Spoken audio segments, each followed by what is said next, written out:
ते ज्यांनी पसायदान मागितलं त्या माऊली ज्ञानोबा यांच्या भूमीमध्ये आज या ठिकाणी साहित्यरत्न लोकशाहीर अण्णाभाऊ साठे यांच्या जयंतीच्या निमित्ताने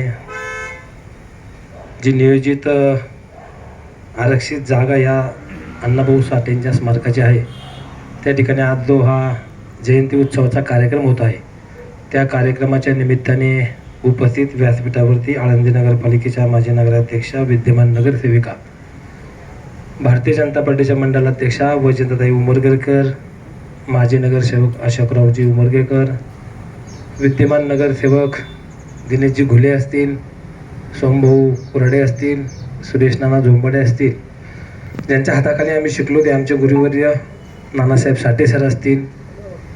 या कार्यक्रमाचं आयोजन त्यांनी चांगल्या पद्धतीने केलं. ते आमचे सहकारी मित्र संतोषजी सोनवणे असतील, विविध संस्थांच्या त्यामध्ये पतारी संस्था असतील, झोपडपट्टी सुरक्षा दल असतील, त्या सर्वांचे पदाधिकारी असतील आणि लहुजी सामाजिक संस्थाचे सर्व युवा माझे सहकारी असतील, त्याच्यामध्ये शुभम असेल, त्याचे सर्व मित्रपरिवार असतील आणि सामाजिक कार्यक्रमामध्ये समाजामध्ये ज्यावेळेस आपला आनंदोत्सव असो किंवा दुःखोत्सव असो त्याच्यामध्ये चोख बंदोबस्त देण्याचा कार्यक्रम जे पूर्णपणे ताकदीने करतात ते सर्व पोलीस पदाधिकारी आणि आजच्या कार्यक्रमाच्या निमित्ताने जे रक्तदानाचं आयोजन केलं ती जी रक्तदानाची डॉक्टरांची जी टीम असतील ते सर्व सहकारी माझ्या माता बंधू भगिनींनो, सर्वांना प्रथमतः अण्णाभाऊ साठेंच्या जयंतीच्या निमित्ताने खूप साऱ्या शुभेच्छा देतो. या अगोदर नगरपालिकेमध्ये जयंती उत्सव साजरा करण्यात आला, त्या ठिकाणी ज्योतीचं आगमन झालं, त्याचंही त्या ठिकाणी पूजन झालं. अनेक वक्ते अण्णाभाऊ साठेंच्या जीवनावरती अनेक जण बोलले. आपल्या महाराष्ट्राला, आपल्या देशाला जे थोर पुरुष लाभले, साधू संत लाभले, प्रत्येकाने त्याच्या माध्यमातून समाजाला आपण काहीतरी देणं आहोत असं काम त्यांनी त्या ठिकाणी केलेलं आहे. त्या कामाचा ठसा आपल्या राज्यात नव्हे, देशात नव्हे तर 7 समुद्रात पार नेण्याचं काम आपल्या या थोर पुरुषांनी केलेलं आहे. त्यामध्ये मग राजे छत्रपती शिवाजी महाराज असतील, डॉक्टर बाबासाहेब आंबेडकर असतील, अण्णाभाऊ साठे असतील, महात्मा ज्योतिबा फुले असतील, राजर्षी शाहू महाराज असतील आणि अनेक साधू संत असतील. परंतु आत्ताच्या काळामध्ये जयंत्या साजरा होत असताना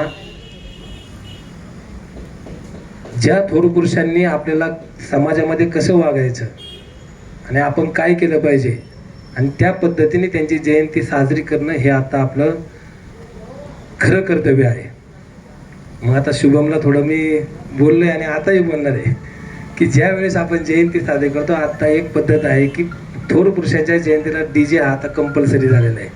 तर माझी युवकांना विनंती राहील की ज्या थोर पुरुषांनी आपल्याला कशा पद्धतीने वागायचं मग त्यांनी अनेक वेगवेगळ्या पद्धतीने आपल्याला सांगितलेलं आहे. मग अण्णाभाऊ साठेंची जयंती साजरी करत असताना ते कधीही शाळेत गेले नव्हते, पण आज शाळेमध्ये त्यांनी कसं साहित्य लिहिलंय ते आपल्याला शाळेमध्ये शिकवतात. म्हणजे जो शिकला नाही पण तो आज सर्व जगाला शिकवतोय, त्यातून आपण काहीतरी आपल्या युवकांनी घेण्यासारखं आहे. पालिकेमध्ये आता अनेक वक्त्यांनी भाषण केलं, अण्णाभाऊंबद्दल वेगवेगळ्या पद्धतीचं मनोगत सगळ्यांनी त्या ठिकाणी मांडलं. मी आज या ठिकाणी जयंती साजरी झाल्यानंतर संतोष भाऊ असेल, झोंबाडे नाना असतील, आमच्या माजी नगराध्यक्षा वैजयंताताई असतील, जयंती साजरी आतापर्यंत कुठं होत होती आणि आता कशी झाली पाहिजे ही खंत या ठिकाणी त्यांनी व्यक्त केली. आणि संतोष भाऊ बोलताना एक वाक्य बोलले की समाजाचे या ठिकाणी आता 2 नगरसेवक आहे. मला ते वाईट वाटलं. समाजाची अख्खी बॉडी आता नगरपालिकेत आहे. कारण की हे जे थोर पुरुष आहेत हे जरी एका जाती धर्मामध्ये त्यांचा जन्म झाला असेल परंतु त्यांनी त्यांचं उभं आयुष्य अख्खं समाजासाठी घालवलेलं आहे. त्यामुळं आपलं पण कर्तव्य आहे की ते आपले आहेत हे आपण सर्वांनी मानलं पाहिजे. मग कोणत्याही थोर पुरुषाची जयंती असेल तर त्या जातीवाल्यांनीच केली पाहिजे ह्या गोष्टी